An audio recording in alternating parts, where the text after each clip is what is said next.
Kaldığın yerden başla diyorsun. Kandığım yerden başlamam ki. Gideceğimiz yerler vardı diyorsun.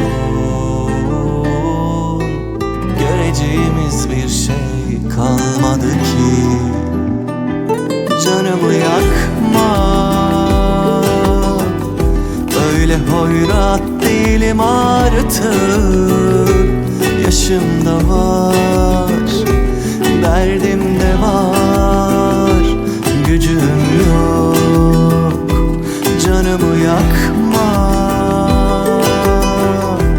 öyle hoyrat değilim artık. Yaşım da var, derdim de var, gücüm yok.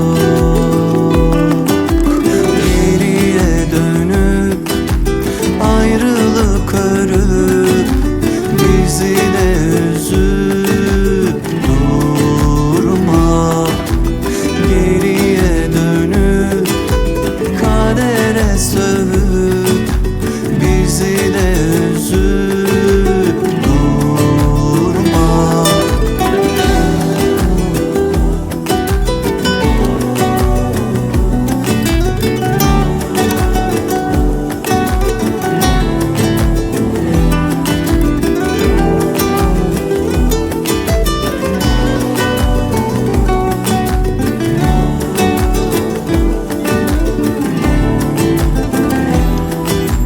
Kaldığın yerden başla diyorsun.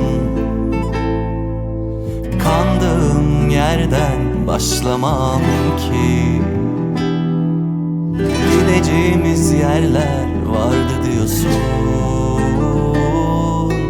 Göreceğimiz bir şey kalmadı ki. Canımı yakma, öyle hoyrat değilim artık. Yaşım da var, derdim de var, gücüm yok.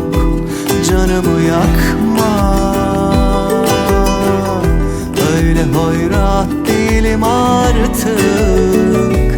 Yaşım da var, derdim de var, gücüm yok.